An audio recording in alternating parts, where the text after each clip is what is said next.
All right, so today's program is being offered in conjunction with the U.S. Botanic Gardens' current agriculture exhibit, Cultivate Growing Food in a Changing World.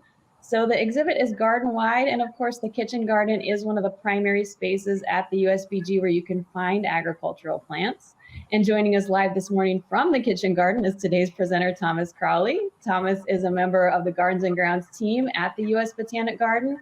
He's responsible for the design and care of the kitchen garden and one of our resident vegetable gardening experts. So we're very happy to have him joining us today. Welcome back, Thomas. Thanks. Nice to be here. Great. So we talked with you in the spring as things were kind of just getting started for the season, and now we're nearing the end of summer. So a lot has gone on between now and then. We've got some photos to share so people can get a good look at what you're currently up to in the kitchen garden. And again, we invite people to please ask your questions in the chat as we go. So here, I'm just going to bring this one up. Here's a different view of the garden than what you're seeing behind Thomas right now. A lot of visitors have been interested in the herbs and flowers that you have planted up here in the front. And I've seen a lot of people on social media admiring it. Can you talk a little bit about what's going on in this section? Yeah, this has become a slightly wilder part of the kitchen garden. And we've turned this into a pollinator/herb garden. So we have lots of we have Cosmos sulphureus, the native cosmos plant, indigenous to Mexico. The orange flowers in the back there. And we had some really cool, I think they were called like Cherry Blast Rudbeckia, a hybrid that has burgundy and orange petals. As far as herbs go, lots of rosemary, sage. We had parsley earlier. Lots of basil in there, like 4 different types: Thai basil, Genovese basil, more basils than I can name. And yeah, I see lots of pollinators around there, so I like to think it's doing its job. Great. And you and I talked about pollinators are critters that you do want to encourage. You've been dealing with a few critters that you don't want to encourage. Do you want to talk about that a little bit? Yeah. Some of the smaller critters are like probably the same things. Actually, I grabbed a few examples from the garden. Something I see every year that you all probably see too is damage on your eggplant. Might look beautiful at the beginning of summer, then it gets these little holes in it later on. These are caused by flea beetles, and generally it doesn't do any damage to the fruit. It doesn't really create any less of the garden's not less productive, so I just let it go. But yeah, flea beetles. We've dealt with, had some issues with thrips, lots of bugs that suck the juice out of plants, but nothing that I've had to intervene with this year as far as insects go. As far as larger pests, we've had kind of an explosion. We had an explosion in our rabbit population this year. Somewhere up the line, I think our urban ecosystem balance was disrupted, and they have really been enjoying the soybeans. So it looks like the soybeans and the salsify and the hibiscus were their favorites. And it looks like the only thing that has really worked for us. I mean, we tried a product that uses porcine blood. That worked for maybe 10 days. You might have more success with it, but just here, it worked for about a week and a half. And the other thing I've done is physical barriers. Those seem to work the best, like just putting up some fencing around the plant you're trying to protect. The rabbits don't seem like they want to reach up too high to get to anything. So that seems to do the trick. And honestly, since the soybeans are not recovering, I just sowed another crop behind it. I've got some oilseed radishes coming in for the fall. So that's something we do here. We just keep seeds on hand for any sort of crop failure we might experience. But otherwise, I feel like we've been pretty successful. Haven't had too many issues. Thanks. And we have a couple pest questions that people are asking here in the chat. Have you seen any spotted lanternfly around? I know they're getting closer, but I haven't seen any in the garden personally. I haven't seen any in. I used to live in Virginia. I just moved up to Maryland. I haven't seen any in Virginia yet, and I haven't seen any period in real life. Just lots of reports of them. So I imagine it's just a matter of time. Yeah. And if people are interested, we did do a program on the spotted lanternfly a little while ago, so people can go back and look at that one. Somebody's asking, what do you do for Japanese beetles? They're gone where this person is now in zone 7B. Have you dealt with those? I haven't dealt with them in the garden. We had some June bugs, it looked like, in the fig tree, but they were kind of localized. So I'm pretty low intervention when it comes to things that don't look like they're going to become a big problem. But there's a lot of products in the market that my mother actually used to use for Japanese beetles on her roses. I mean, I don't know. I'm always kind of weird about plugging products here, but yeah, anything that would target the larva, or if the beetles are already mature and eating away, there are a couple products on the market. If you were to Google Japanese beetle pesticide, you could find something. As a kid, I used to pluck them off her roses for her. So that's mechanical intervention is always an option too. Right. Someone's asking about squash bugs. Have you been dealing with those at all? I saw what looked like the first one today, a small one, but no, it hasn't been a big problem here. That's another one that can be targeted with one of those broad spectrum pesticides. Not that I'm endorsing them, but if you're using it in an isolated area, I'm not necessarily saying don't use them either. Thanks. So how about another thing that I think a lot of people are noticing when they come to the kitchen garden? I'm going to pull up one more photo here. Oh, Emily, can I add one thing? I've never tried it before, but I think soaps or oils should work on squash beetles too. I'm not positive about that. So yeah, check the label first. But if you're looking, I like to give an organic option if I'm giving a chemical option. So yeah. Got it. Thanks. So I pulled up something that I think is very eye-catching in the kitchen garden. I wanted to see if you want to talk about what plant we're looking at here and sort of what its status is right now. Yeah, that's a big sorghum plant, and that's, I believe that was I was sharing seed with the terrace show, and I think this one was the Sudan grass sorghum hybrid. Gets super tall, and I don't harvest anything from this for the garden. Mostly we just grow it to see how big it'll get. And I think it's probably pushing like 12 feet at this point. And the birds just go to town on the seeds up top. It looks a lot like corn, but all the grains up here at the top, much like ancient corn used to look. In other countries, we mostly use this for feed here in the US, but in other countries it's used in porridges and soups, just like oats or rice, or I guess grits. Thanks. And a lot of people see this and they think it's corn. Yeah. You did have some corn. I'm going to show the picture of that because it's very cool. Yeah, we got some really cool varieties there. Painted Mountain, I think, was one. Painted Gem. I'm trying to remember these off the top of my head. Probably shouldn't do that. But most of the variation you see here, there was one type that we actually bought that produced like what looked like four different types of kernels, different types of corn cobs. Yeah, really beautiful. And then the next one, talk about that one. Yeah, so there's a couple different types of corn. The corn that most of us are used to in the summertime is sweet corn.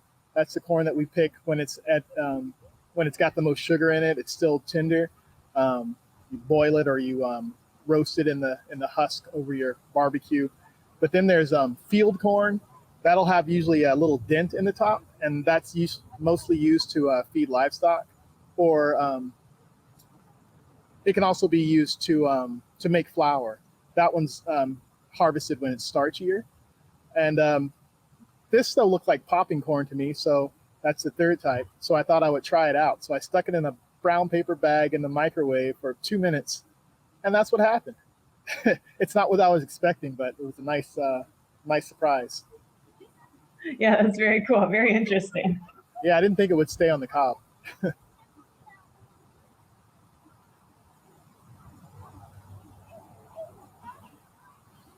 Okay, here's one more interesting one. People have been asking about. Do you want to talk about this plant that you've got growing? Yeah, this is turmeric, or I know some people say turmeric.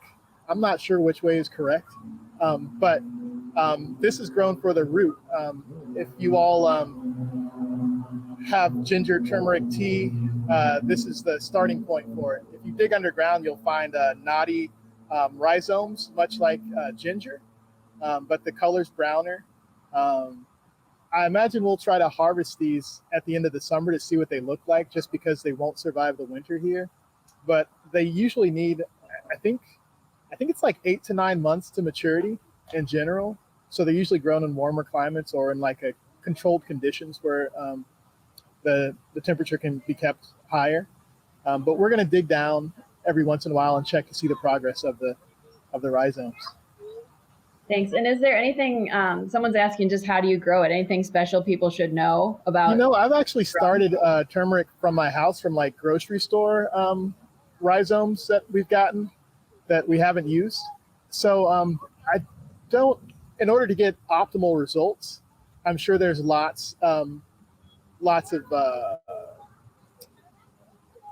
processes or lots of techniques you can use. But in order to just, if you want to just see a plant pop up, you can basically just stick that rhizome in the soil and keep it warm.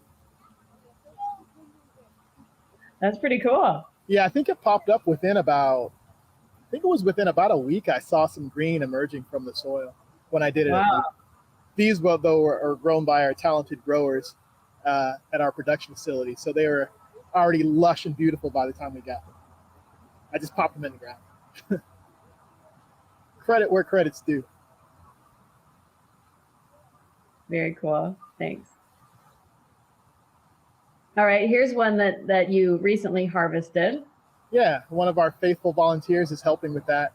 Actually, she did it all by herself. It's like 75 pounds of Norland red potatoes. We were talking, Emily, about when the best time to harvest is potatoes before, and I guess I should mention that. My dad always waited till the vines died. He felt like it was essential, but I know some people wait until I think the flowers drop off. But if you wait until the vines go brown, I don't think you can go wrong. So once the plants get ugly, that's when you can harvest your potatoes. Now, if you're growing for production, you're probably gonna want to get your your timing better so you can get other stuff in the ground. But if you're just growing from your house, yeah, that's a pretty good cue to go by. Thanks, Thomas. And then someone's asking, do you know about storing potatoes, best practices for that, how long you can store them? Yeah, honestly, I don't know how long. I know that growing up, we used to store our potatoes for a long time. My mother would buy 25-pound bags of them, and we just kept them in the basement, which I guess doubled as our root cellar. So yeah, just keeping them cool and dark and in the dark is key. You never want to eat a green potato. It's they're poisonous, but if you've ever had a green potato in your mouth, like it's just going to be natural to spit it out immediately. I think it's pretty tough to get poisoned by a light exposed potato because they're so nasty. But yeah, as far as storing them, the best I can say is you can store them a long time as long as you keep them cool and in the dark. Thanks. And away from anything that wants to eat them. Yeah, makes sense. And then we had another question about a different how do you know when to harvest it crop, and that one is winter squash. Do you have a sense of when people should harvest those, what they should look for? Yeah, it's like one more thing. This might be a personal preference, but I would say never put your potatoes in the refrigerator. Your raw potatoes. But anyway, as far as like summer squash, or you said winter squash? Winter squash. Winter squash, yeah. So like a butternut squash, I usually go by color. So when they get that nice there's kind of a blush, like they start out kind of greenish, and then they move on to that kind of beige color. When they have like a orangish beige color, that's usually when I harvest them. But you can also go by, I know like with watermelons aren't a winter squash, but they are in the same curcubit family. And lots of people say you wait until the first tendril, I think, up from the watermelon, up from the melon. Once that turns brown, they say you can harvest it. It's possible that'll work for the squash too. But really, I just wait for the, you know, sorry, I think I'm thinking almost as fast as I'm talking. Often with the winter squash I've grown at home, I've waited until that vine has turned brown too. That seems like that's a pretty surefire way. So good rule of thumb. Now Yeah, we had. so- Oh, go ahead. No, it's funny. I keep thinking of stuff. I'll try to dole it out. Other things where you wait till they look ugly. Yeah. Got it. We had one more question on the potato storage. This one is, does lime help preserve potatoes? Do you know anything about that? Oh, no, I don't know anything about Okay. that. That right. sounds reasonable. Put that one up. That's out of my wheelhouse there. I'll make sure to look it up though afterwards. Yeah, interesting question. Somebody's asking about shallots and storage. Some of our shallots were left in our garage for over a month.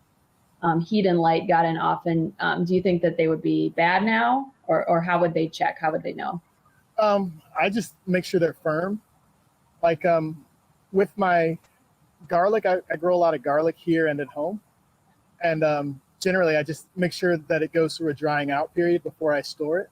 Like if you try to store it when it's still green, you're probably going to lose some. I imagine it's the same for shallots. So when I harvest the garlic, I braid them up with the leaves intact, and I just hang them for, I think it's like maybe even as much as 2 or 3 weeks, I think usually does it. But yeah, if you want to just check your shallots, I would just kind of push a couple of them and see how they feel. Otherwise, they're gonna.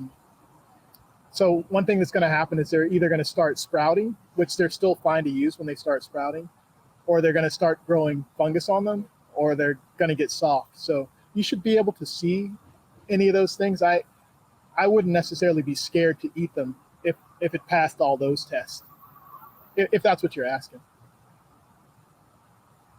But definitely keep them cool and keep them away from your potatoes, onions. Members of the allium family and potatoes shouldn't be stored together. I think that has to do with the off-gassing, causing them to root or rot more quickly. Thanks. Someone else is asking about hardneck garlic and braiding it. Do you have tips for that? No, I'm not going to claim to be an expert on it, but I've done it successfully for years. I just harvest it. I usually leave everything intact. I don't even cut the roots off. And I just, I don't know, are you looking for advice on actual braiding? Because it kind of goes like that. I think it was more about like sort of storage and how to have it ready for that process. Yeah, so I just hang it in a cool place and let it dry out. Make sure all the leaves have turned totally brown. And then I cut the roots off and I cut the leaves off and store it as I would like any sort of grocery store bought garlic or market bought garlic. Thank you.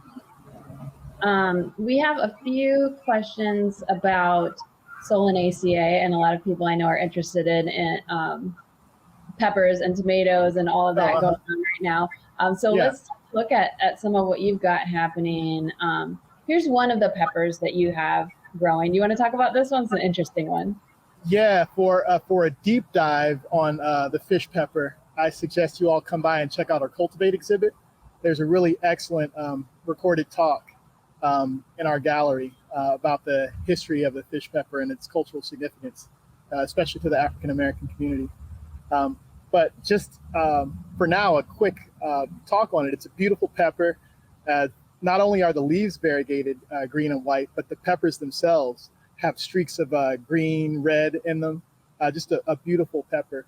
And it's called a fish pepper because it was traditionally used with seafood. It's got some spice to it. It's hot, but it's still got flavor. Like, you know, some of these peppers like ghost peppers and what's the other one? Well, you know, the super, super hot peppers with the high Schofield ratings. They're just almost like heat. but these have a really nice flavor that I'm told goes well with oysters and fish. And it was popular. I guess it would have been the late 1800s. Don't hold me to these dates. You can go back and check on them. But I guess it would have been the late 1800s, early 1900s in Baltimore. From Baltimore to Richmond, it was really the height of its popularity, I think. And these peppers were popularized by enslaved Africans in America. And for a long time, we thought all the heirloom seeds were lost, but they were actually found by the grandson of a beekeeper.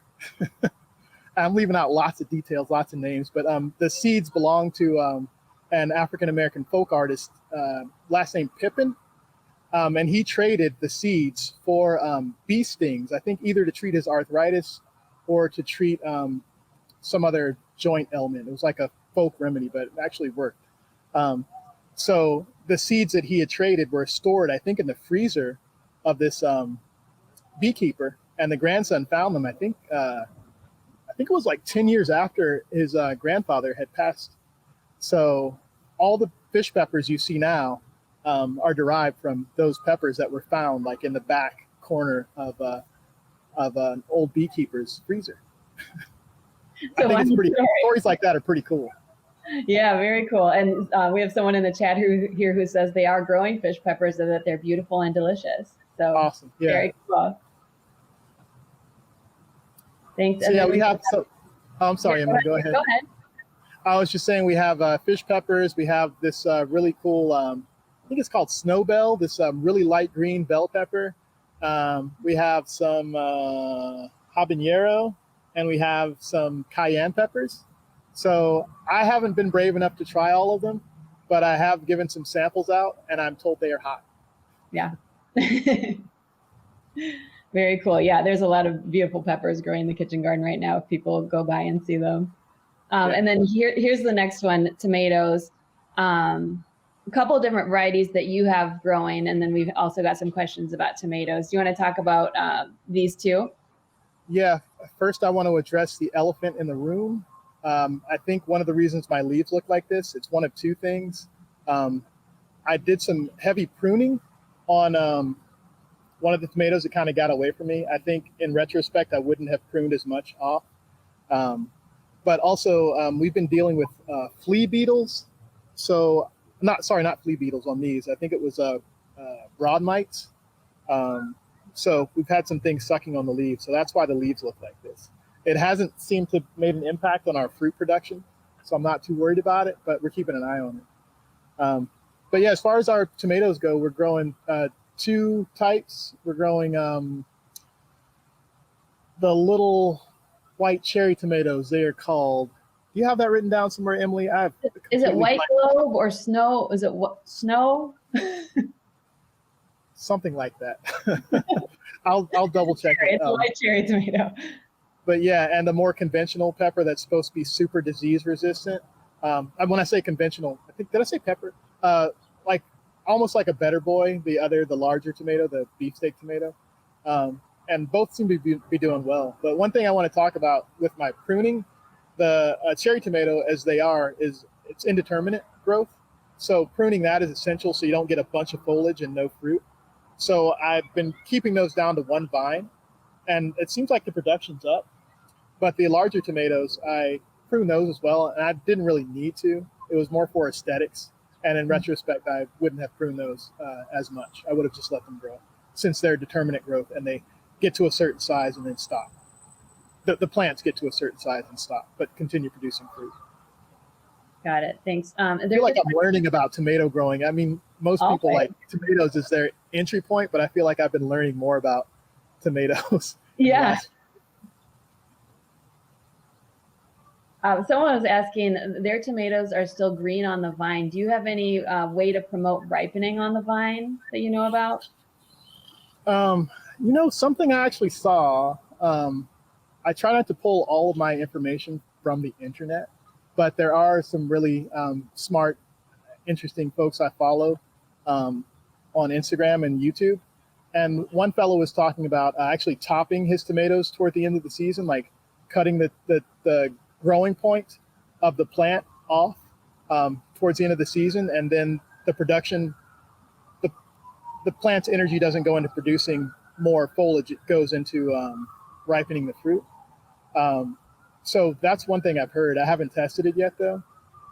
But the other thing is you can just, if the fruit looks like it's, I don't know, starting to get red, you can actually harvest it and put it inside and let it ripen. I guess maybe put some bananas or something around it, something that's going to off gas. They don't have to ripen on the vine. I know that's a thing, like vine ripened tomatoes, but they can ripen in your kitchen, and if it's a good variety, it's probably going to be just as tasty. I know I'm going to get some pushback about that, but I said it, I'm going to stand by it. Oh, you got some supporters here. Okay. We got a question about fertilizing. Someone's asking, is granular fertilizer better than liquid fertilizer, for example, for tomatoes? Liquid faster absorption, but require more frequent application. This person already has mulch down, so it's a lot of work to rake it back and then apply granular. Do you have thoughts on that? Yeah. So I use a granular just because it goes into my whole prep process. So for me, I like granular because I feel like it's going to be absorbed more slowly as it breaks down to its smaller components. But if you have some issue that can be resolved with fertilizer, like some folks go out when their plants look sickly, they fertilize them like almost like it's medicine. That's probably not going to work. But if you're fertilizing with liquid fertilizer to address a problem that can be dealt with fertilizer, then yeah, that's going to get into the plant more quickly. So honestly, I don't have I do have a preference. My preference is for granular, but it's not for any other reason except that's part of my process. I think what's important is making sure that you don't want to over fertilize. You don't want plants that are going to get huge and like not have the structure to support their big form. So it's best always to get a soil test and figure out what is lacking in your soil, and then try to add those macro and micronutrients as necessary. I know that's a big ask. Like most folks don't want to, dig a bunch of holes, bag up the soil, mix it up, send it up to the extension agent. But that's really the best way. Thank I you. hope that answered the question in a roundabout way. Yeah, thanks. Okay. Gonna bring up one more photo here. So I took a photo of this empty space, or that looks empty right now, to bring up the topic of looking forward to fall. And we just had a question from somebody who asked, is there anything you could start planting now? They just moved and wondered if there's still time. Yeah. So we try to maintain a 4-season garden here. So we're trying to grow things in the spring, different crops for the summer, and then a repeat of the spring crops in the fall. Often a repeat, or if not an exact repeat, then similar brassicas, lettuces, members of the beet family. We grow those in the cooler seasons, fall and spring. So as far as what to start now, it's a little bit early, but you could probably start a lot of your fall crops now. Like you probably could put some lettuce in the ground. I don't know what the temperature looks like for next week, but it looked like it was starting to drop. What else? I actually threw in that bare spot we were looking at. I've learned the importance of having the ground be fallow for a bit, like not following up one crop right after certain ones, just because sometimes the pests persist between them.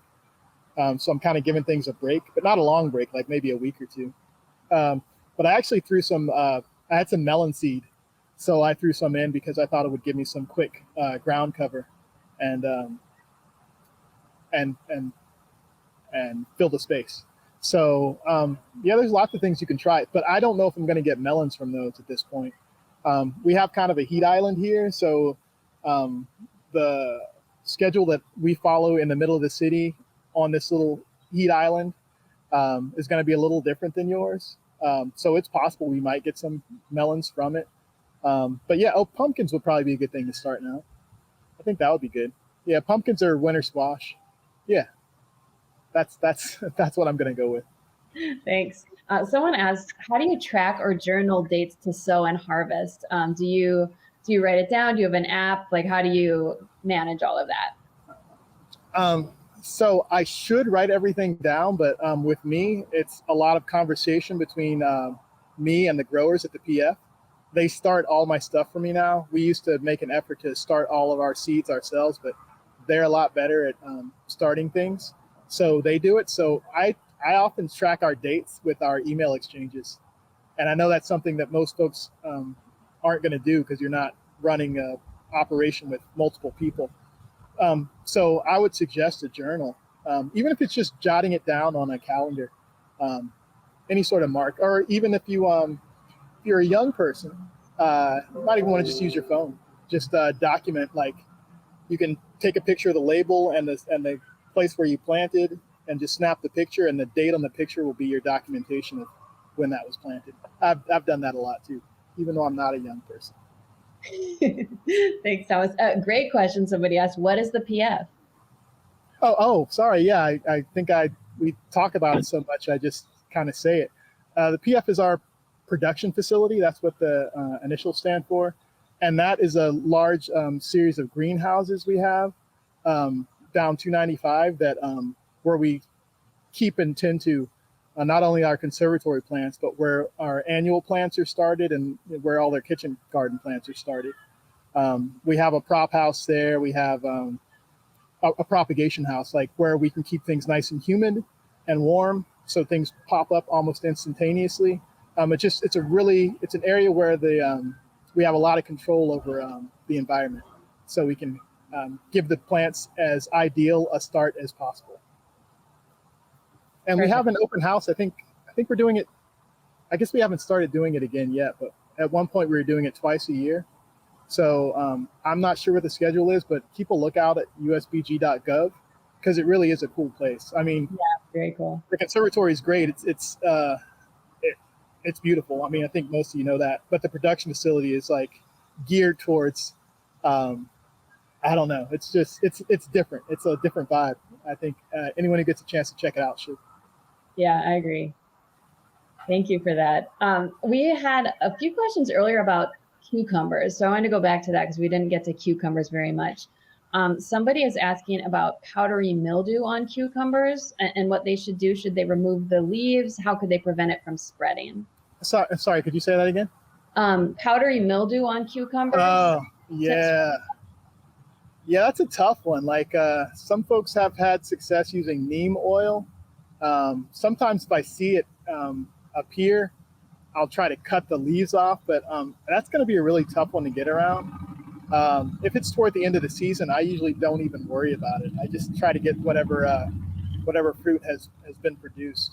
But you want to in order to try to prevent it, what you're going to want to do is not get the leaves wet. We have one section of the garden that is, and I think we're going to convert the whole garden at some point, but I wanted folks to see different types of irrigation. We have drip irrigation, and man, I have some of the best looking zucchini I think I've ever seen. Like as the second those leaves get wet, it's like, I don't know, you're either going to have stem rot or you're going to have like powdery mildew. So yeah, watering the roots and not the leaves is key. Because once it gets going, I don't know that there's much you can really do. Thanks, Thomas. And you answered a question someone asked, do we use drip irrigation? Yeah. Yep. One more question about cucumbers. Let me find that one. Somebody asked, what is eating the tips off their cucumbers and sweet potato shoots? Any guesses? They said they planted late to avoid virus-causing beetles. Yeah, I wonder if it's a big munch, then just because of my headspace now where I'm at, I'd say rabbits. They gnawed down we had some lemon cucumbers planted about 2.5 years ago, and they came along and ate the tender tips off them. But the cucumbers survived. Like, it was actually the best crop I've had of those lemon cucumbers after the rabbit pruning of them. But we said it was cucumbers and what else? Sweet potatoes. Sweet potatoes. Yeah, sweet potato leaves are nutritious and delicious. So I think it wouldn't be crazy to assume that, like, if it's a big munch, like if you see the leaves are being nibbled at, my guess would be some insect. But if like it's just a chomp, then my guess would be rabbits. So they really like the tips of the new growing, um, the newly sprouted leaves of kitchen garden and vegetable garden vegetables. Yeah. Here, do you have a guess on somebody's sunflower leaf pest? What's eating their sunflower leaves? Have you dealt with that at all?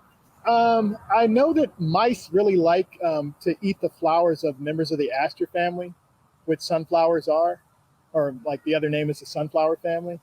So that's a possibility.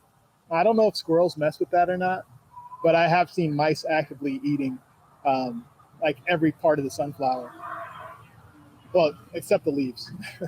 Every part of the sunflower's inflorescence, like the little flowers where the seeds are formed, as well as the, what are those called, the ray flowers on the outside. Yeah, so that'd be my guess, but without seeing it happen, I can't be positive. Thanks. And someone just said they were dealing with squirrels on their sunflowers. Yeah, everybody loves sunflowers. Yep. Yeah, they're cool. And tasty. Cool and tasty. Anybody ever grilled sun? I know I never asked questions on here, but I'm wondering if anyone's ever grilled a sunflower head. Let's see. I never have done that. Let's see if anyone in the chat has done that. It looks delicious.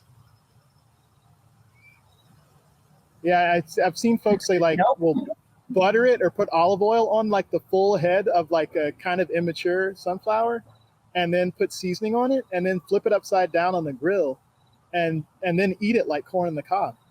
I'm really looking forward to trying it. Yeah, it's nuts. Some people have seen it. Some people are fascinated by it and are gonna research that. That's very interesting. I said earlier it's nuts, but I should have said it's seeds. It's seeds. That's right, exactly. Be botanically accurate. Wonderful. We've got a question about radishes. I know you've grown radishes in the kitchen garden. This person said, it seems when I grow them, there are plenty of greens, but the actual radish is not well formed. They're looking more like a root than a radish. Do you have any solutions to that? Well, first, make sure it's not like a daikon radish, because those do make big roots. I wonder if the soil is like really clayey, because like if it's a dense soil, then sometimes root vegetables have trouble forming. But if all those things are in order, if it's loamy soil, if it's the right kind of, like, what are they called, like globe radishes or whatever, like if they're round radishes, if all that checks, then I guess you want to make sure it's getting the right micronutrients it needs. For root formation, I think it would be like, was it potassium or something like that? But I would check the physical limitations first, like if the soil is has enough give to it, and if it's getting enough water. And I guess also, I mean, just in general, is it getting enough sunlight? Radishes are generally pretty easy to grow, but they still need what a plant needs. Like, even though they'll germinate readily, they still need a certain amount of water and sunlight. Thank you. Here's another question, different crop. How about sunchokes? Do you grow sunchokes anywhere in the garden, or have you in other seasons? This person really likes how they look and how they're really bountiful in the fall. Okay, if you haven't planted them yet, then try to make sure you keep them in a pot. Sunchokes or Jerusalem artichokes, they go everywhere and they are very hard to eradicate. I mean, if you love Jerusalem artichokes, then I guess have at it. But if you want other plants in your garden, then that's probably not one you want to put in the ground. But yes, they are beautiful, and roasted, they're very tasty. But my suggestion is make sure they stay in a pot, and there's no drainage hole in that pot, because they'll escape from the bottom and end up in the garden anyway. I feel like that was an overly negative assessment of sunchokes. It's a great plant, and it's an underutilized food. But yeah, it's just kind of a warning. They are known to just go everywhere. Thank you. Here's a question. This one's about green onions. Is it okay to let green onions go to seed and overwinter, or should you grow them annually? Oh, wow. So like go to seed as in like maybe create a second generation? Is that the question, I wonder? Sounds like it. Um, I mean, What do my you short do? answer is yeah, do whatever you want. But generally, people want to harvest them and eat them. And it's not a hard crop to propagate. So I don't know. I mean, I guess you can use the flowers. I know that one guy came by and we were talking about the uses of chive flowers, like how they're good in salads. It's like a milder onion flavor. So I guess you want to use the flowers of the green onions, then yeah, sure. But yeah, that's a new question for me. I don't know that I've heard that before. There's a variety of onion called the Egyptian walking onion, and that it actually forms a full on like bulblet, like a sprout at the top of it, and then it falls over, and it starts growing a new plant. That's always crazy to watch. That's why they call it a walking onion, because it seems over the season it grows, makes sprouts, falls over, and starts growing in a new spot. So it sounds like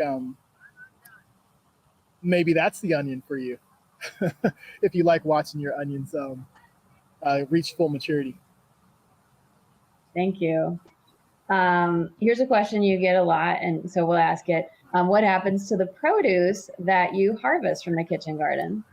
Yeah. So in I always preface things with the original purpose of this garden is to show folks, show visitors what their food looks like when it's growing, the different parts of the plant that we use, um, and just kind of familiarize folks with things they might grow in the grocery store and not see in their natural growing setting.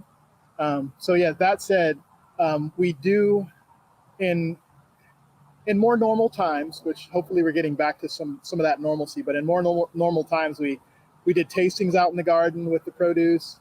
The Cook sisters, who will hopefully start doing some cooking demonstrations in our conservatory again. Sometimes we'd be able to coordinate with them, and they would use some of our produce in their demonstrations. But right now, the less perishable stuff, we're able to donate it to some of the local food pantries, DC Central Kitchen and Food Rescue US. So that's the long and short of it. We do a little sampling for folks, and then the bulk of it gets boxed up by our faithful volunteers and sometimes employees, and different organizations come and pick it up and get it to people who can use it. Perfect. Thank you. And here we are almost at the end of our 45 minutes. So I'm going to ask you one last kind of forward-looking question. What are you most excited about growing in the fall? In the fall, Hmm? let's see. We've got some more. Oh, you know what? I skipped the brassicas this year. I wanted to give the garden a break because we dealt with a lot of issues. We had aphids early on in the season, and then later on we had harlequin bugs. We had cabbage worms. So I was like, I'm just not going to deal with that right now. So we didn't grow any kale or cabbage in the spring. So I'm kind of excited to see them return now in the fall. We've got a couple different types of kale that we're going to be putting in the ground, and we got some red cabbage. So I'm happy to see those come back. Oh, but I also wanted to share, I just noticed today, I was out for a couple of days, and I noticed our cotton bolls had popped open. So that's cotton right there. It's an ornamental variety called, man, I'm blanking on everything today. That's a red ornamental cotton variety. And yeah, so it's always nice to see the cotton. Always nice to see it go full circle from flower to bowl to cotton. Thank you. On the note of variety name, wanted to throw out there that Grace walked over and checked out the label. White cherry. White cherry is the cherry. Thank you, Ray. Thank you. Great. And then I withheld one question, and that could be answered later. Somebody asked about, do you save seeds? And that is a great segue into next week's program that we're going to be doing with Amanda on that topic, on seed saving. So I'm going to just throw the link in the chat for people who are interested to learn more about that topic. And you can come and chat with Amanda about that next time. Yeah, that sounds great. We're going to save these seeds. Oh, cool. Very nice. Well, thank you so much, Thomas, for all the great information today and all the work that you do to make the kitchen garden such an awesome space. Yeah, thanks to our participants for the great questions and keeping this session interactive and fun. Always great to hear what people want to know about. So we appreciate the time and questions that people shared with us today. And of course, all the expertise you shared with us, Thomas. Yeah, it's always a pleasure. And I want to mention, if there were any questions that I didn't get to, or any questions that you need further elaboration on, you can always post them to the hotline at usbg.gov. You can send them to us, and we'll take a look at it and get a more thorough answer back to you. That's always Perfect. Yeah, great tip. Thank you.